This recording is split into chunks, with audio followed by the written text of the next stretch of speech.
인삼사랑초 뿌리줄기 크게 키우는 방법.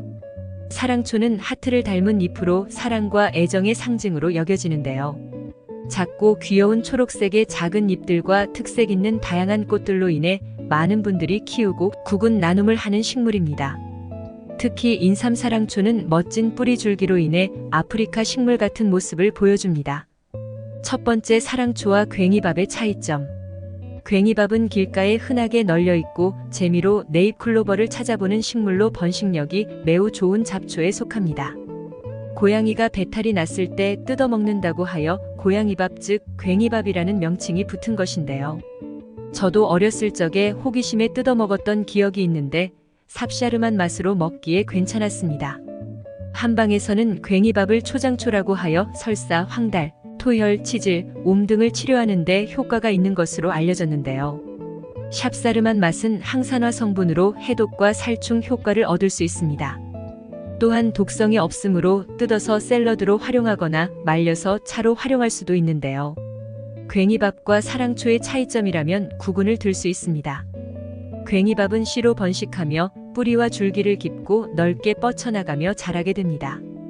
사랑초도 씨를 받아 번식이 가능하지만 일반적으로 구근을 얻어 번식하게 되는데요. 결국은 사랑초도 잡초로 자라던 것을 원예 식물로 개발한 것이니 크게 보면 괭이밥에 속한다고 볼 수 있습니다. 두 번째, 사랑초와 인삼사랑초의 차이점. 제가 가는 다육이 키핑하우스에는 사랑초를 키우시는 분들이 참 많은데요. 다른 다육이 하우스에서는 건조하게 키워야 하는 다육이 특성상 물을 자주 주어야 하는 관엽이나 제라늄, 사랑초 등은 키우지 못하게 한다는데 시흥시에 위치한 참 예쁜 다육의 사장님 내외부는 넉넉한 마음을 가지고 있습니다. 보통의 사랑초는 9월에 구근을 심고 10월부터 꽃이 피기 시작하는데요.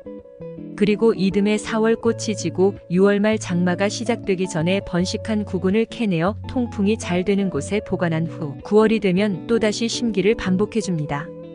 워낙 구근이 많이 생기기 때문에 나눔도 쉽게 받을 수 있는데요. 구근 캐는 것이 귀찮다면 물을 주지 않고 시원한 반그늘로 화분을 옮겨두었다가 9월부터 다시 물을 주는 것도 방법입니다. 사랑초의 경우 6월경 잎까지 시들게 되면 2에서 3개월을 다시 기다려야 초록색 잎과 꽃을 볼 수 있지만 인삼사랑초의 경우 멋진 뿌리 줄기로 인해 사라지지 않고 1년 내내 볼 수 있다는 장점이 있는데요. 시간이 지날수록 괭인 뿌리줄기가 굵어지면서 마치 아프리카 다육이를 연상케 해줍니다. 세 번째, 인삼사랑초 키우기. 사랑초는 물을 좋아하는 식물입니다.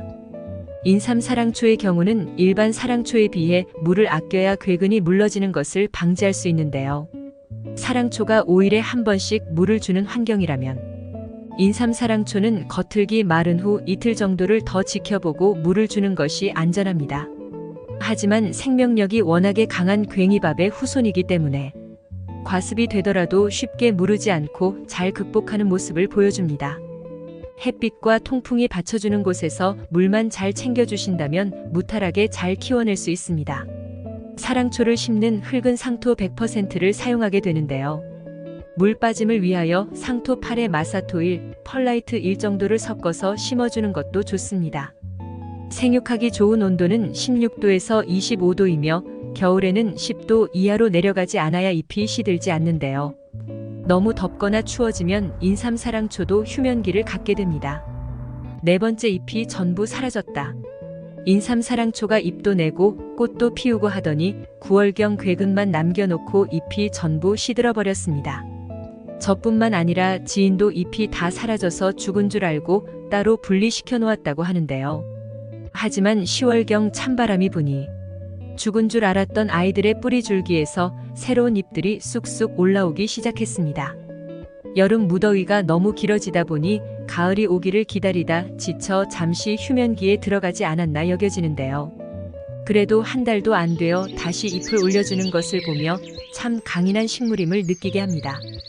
제가 인삼사랑초를 좋아하는 이유는 사랑초와 같이 구근을 심고 캐고 관리해줘야 하는 번거로움이 없으며 1년 내내 잎을 볼 수 있다는 것입니다.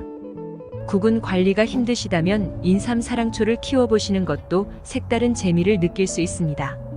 다섯 번째, 뿌리줄기 키우기.